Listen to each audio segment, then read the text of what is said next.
ஆண்டவரும் இரட்சகருமா இருக்கிற இயேசு கிறிஸ்து நாமத்தினாலே என் அன்பின் வாழ்த்துக்கள். நீதிமொழிகள் 28ஆம் அதிகாரம் 25ஆம் வசனத்தை நாம் வாசிப்போம். கர்த்தரை நம்புகிறவன் செழிப்பான் என்று நாம் பார்க்கிறோம். ஒவ்வொரு மனுஷனுமே ரட்சிக்கப்பட்ட பிறகு தொடர்ந்து அவன் செழித்து கொண்டு தான் வருவதை நம்ம பார்க்க முடியும். ரட்சிக்கப்பட்ட காலத்தில் தேவனிடத்தில் ஜெபித்த காரியங்கள் உடனே நடக்கும். ஆனால் நாட்கள் செல்ல செல்ல நாம் கேட்கிற காரியங்கள், நம்முடைய ஜெபிக்கிற காரியங்கள் எல்லாமே தாமதமாக தொடங்கும். அது எத்தனை பேர் நீங்கள் ரியலைஸ் பண்ணியிருப்பீங்கன்னு எனக்கு தெரியல. காரணம் என்னென்னா, நாம் ரட்சிக்கப்பட்ட பிறகு அதிகமாக நம்ம ஜெபாலயத்துக்கு ஓடுறது, ஆண்டவரிடத்துல உபவாசம் இருக்கிறது, ஆண்டவருக்காக ஏதாவது செய்யணும் அப்படின்னு நம்ம நினச்சி ஊழியத்தில் ஈடுபடுறது, இப்படி ஆவிக்குரிய ரீதியிலையும் சரீரத்துக்குரிய ரீதியிலையும் நீங்கள் அநேக காரியங்கள் நீங்கள் சபையோடு இணைந்து தேவனுடைய காரியங்களை நீங்கள் சேர்ந்து இணைந்து காரியங்களை நடப்பிப்பீங்க, செய்வீங்க. ரொம்ப விசுவாசத்தோட காரியங்களை செய்வீங்க. அப்படி நம்ம செய்கிற பொழுது தேவன் நம்மை ஆசீர்வதித்து ஆவிக்குள்ளாக நம்மளை நடத்துவார்.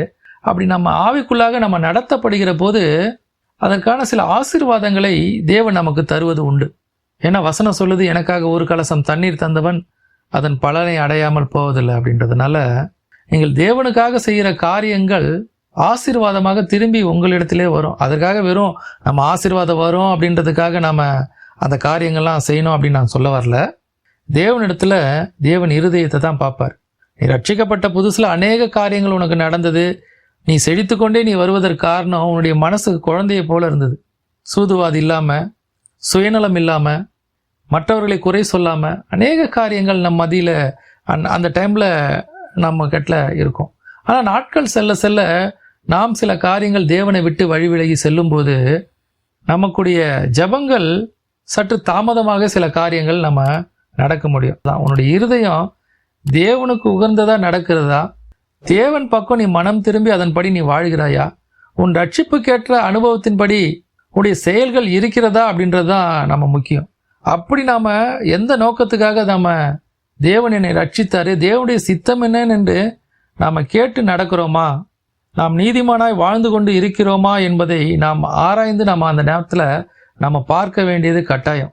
நாம் என்ன சொல்கிறோன்னா, பின்னாடி வந்தவன் மிகவும் ஆசீர்வாதமாக இருக்கிறான், ஆனால் ரொம்ப வருஷமாக வரேன், எனக்கு ஆசீர்வாதம் இல்லை, ஆண்டவர் எனக்கு கொடுக்கல அப்படின்றது நம்ம அநேக நேரத்தில் ஒரு சிலர் ஃபீல் பண்ணுறதை நான் கேட்டிருக்கேன். ஆனால் நம்மை நாமே சுத்திகரித்து கொள்ள வேண்டும். நாம் நீதியுடையவர்களாக நாம் நடக்கிறோமா, தேவன் அழைத்த அழைப்புக்கு உண்மையாய் பாத்திரராய் நாம் நடந்து கொள்ளுகிறோமா அப்படின்றது ரொம்ப முக்கியம். ஏன்னா தேவனுடைய வசனம் ஒரு நாளும் பொய்த்து போவாது.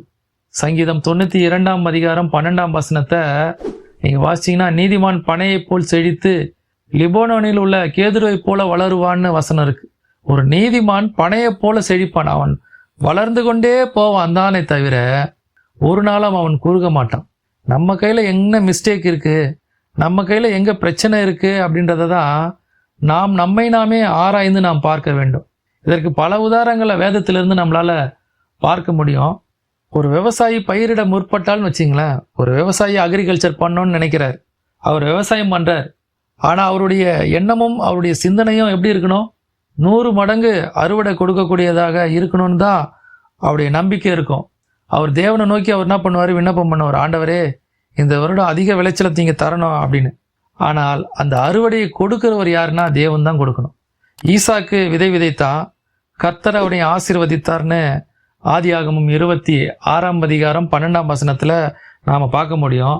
அவன் 100 மடங்கு பலனை அவன் பெற்றான், அறுவடை செஞ்சான்னு. அவன் 100 மடங்கு அவன் ஆசீர்வதிக்கப்பட்டவனாக அந்த அதிகாரத்தில் நாம் பார்க்கலாம். அவனை சுற்றி பெரிய எதிர்ப்பு, அவன் பிழைப்பதற்காக அவன் தோண்டின கிணறுகள் எல்லாவற்றையுமே அவர்கள் எடுத்துக்கொள்கிறாங்க, சுற்றி இருக்கிற ஜனங்க. ஆனாலும் மீண்டும் மீண்டும் அவன் துறவரையை தோன்றான், அவன் விவசாயம் பண்ணுறான்.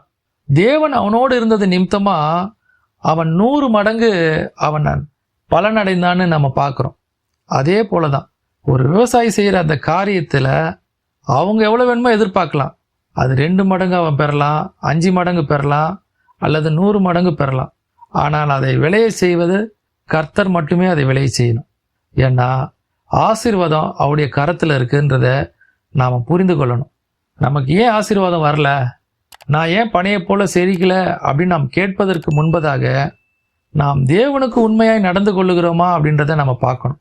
ஏன்னா ஒருவருடைய இருதயத்தையும் வேண்டுதல்களையும் அவனுடைய நடக்கையும் கர்த்தர் அறிந்திருக்கிறார். ஒவ்வொருவருடைய உழைப்புக்கு தக்க அவர்களுடைய விளைச்சல் மாறிக்கொண்டே போகும். நீங்கள் தேவனோடு அதிகமாக நீங்கள் நடக்கிற பொழுது உங்கள் விளைச்சல் அதற்கேற்றபடி இருக்கும். பழைய ஏற்பாட்டில் பார்வோன் எடுத்துங்க. இஸ்ரவேல் ஜனங்க அதிகமாக பெருகி கொண்டே போகிறாங்கன்னு அவன் அதிகமாய் அவர்களை ஒடுக்கினான். அவர்களை ஒடுக்க அவர்கள் பெருகி கொண்டே அவர்கள் போனார்கள்னு பார்க்குறோம். தலைச்சன் பிள்ளை எல்லாவற்றையும் கொலை செய்யும்படி அவன் கட்டளையிட்டான்னு நாம் பார்க்குறோம். யாத்திராகம் அதிகாரத்தில் 1ஆம் அதிகாரத்திலேருந்து நீங்கள் பார்த்தீங்கன்னா அந்த காரியங்கள், அந்த சம்பவங்கள்லாம் நீங்கள் வாசித்து பாருங்கள். ஆனாலும் மருத்துவச்சிகள் கொலை செய்வதற்கு பயந்து கொலை செய்யாத விட்டார்கள். மோசே அங்கே காப்பாற்றப்பட்டார்னு நம்ம பார்க்குறோம். தேவன் அந்த மனுஷனை பயன்படுத்தி 20 லட்சம் ஜனங்களை வழிநடத்துவதற்கு தலைவனாக மோசேயை வைத்தார்னு நம்ம வேதத்தில் பார்க்குறோம். மனிதன் அழிக்க நினைக்கலாம். மனிதன் இன்னொருத்தனை செழிக்க விடாதபடிக்கு, வளர விடாதபடிக்கு நினைக்கலாம். ஆனால் தேவன் ஒருவரை உயர்த்த வேணும்னு முடிவு பண்ணிட்டார்னா அவருடைய செழிப்பை ஒருவராலும் அவருடைய கையை தட்டி பறிக்க முடியாது. இயேசு கிறிஸ்து பிறந்தபோது 2 வயதுக்குட்பட்ட எல்லா குழந்தைகளை அடிக்கும்படி ஏரோது ராஜா கட்டளையிட்டான். ஆனாலும் இயேசு காப்பாற்றப்பட்டார். இஸ்ரவேல் ஜனங்க எகிப்திலிருந்து புறப்படுற அன்னைக்கு இரவு ஒரு ஆடை அடித்து எல்லார் வீட்லேயும் நிலைக்காலில் ரத்தத்தை பூசுங்க, அந்த வீட்டில் மரணம் ஏற்படாதுன்னு தேவன் சொல்லி அந்த கட்டளையை மோசே ஜனங்களுக்கு அறிவித்தார். யாரெல்லாம் விசுவாசத்தோடு அன்னைக்கு நிலைக்காலில் தங்களுடைய வாசப்படியில் ஆட்டுக்குட்டியுடைய ரத்தத்தை பூசினார்களோ இஸ்ரவேல் ஜனத்தில் இருக்கிற எல்லோரும் அன்னைக்கு காப்பாற்றப்பட்டார்கள். ஆனால் அன்னைக்கு எகிப்தில் இருந்த எல்லா தலைச்சம்பிள்ளைகள் முதல் ஆடு மாடுகள் வரை அன்று இரவு அந்த தேசம் முழுவதுமாக மரித்து போனார்கள்னு நாம் பார்க்கிறோம். பார்வோன் இஸ்ரவேல் ஜனங்களை அழிக்க நினைச்சான். ஆனால் இஸ்ரவேல் ஜனங்கள் செழித்தார்கள். பார்வோனுடைய சந்ததி அழிந்ததுன்னு அன்னைக்கு நாம் பார்க்குறோம். அது மட்டும் இல்லை, நமக்கு முன்னாடியாக இருக்கிற இஸ்ரவேல் ஜனங்களை எடுத்துக்கொள்ளுங்க. அங்கிருந்து அவர்கள் புறப்பட்டு வந்த பிறகு அவர்கள் அநேக துன்பங்களை வேதாகமத்தில் பழைய ஏற்பாட்டில் நம்மளால் பார்க்க முடியும். அவர்கள் அடிமையாக விற்கப்பட்டார்கள், நாடு கடத்தப்பட்டார்கள், சிறைப்பிடிக்கப்பட்டாங்க, பூமியில் எல்லா இடத்துலையும் சிதறடிக்கப்பட்டாங்க, கொலை செய்யப்பட்டார்கள். இந்த உலகம் அவர்களை அழிக்க நினைச்சுது. ஆனாலும் தேவன் அவர்களை உயர்த்தும்படிக்கு அவருடைய பலத்த கரத்துக்குள்ள அவர்களை வைத்திருந்தாரு. இன்றைக்கு வரைக்கும் இஸ்ரேல் என்ற ஒரு தேசத்தை தேவன் நட்டு வைத்து இந்த பூமிக்கு வெளிச்சமாக அவர் இந்த பூமியில வைத்திருக்கிறத நம்ம பார்க்க முடியும்.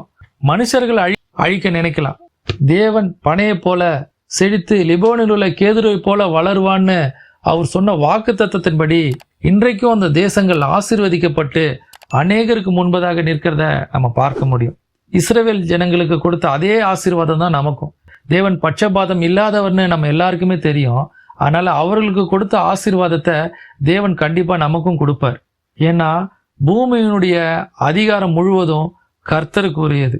நம்ம செழிக்க வைப்பது தேவனுடைய திட்டத்திலையும் தேவனுடைய கரத்திலையும் இருக்கு. நாம் கர்த்தர் மேல் நம்பிக்கையா இருந்து விசுவாசத்திலையும் பரிசுத்தத்திலையும் உண்மையிலையும் நீதியிலும் நாம் நடக்கிற பொழுது தேவன் நம்மை அதிகமாய் ஆசீர்வதிப்பார்.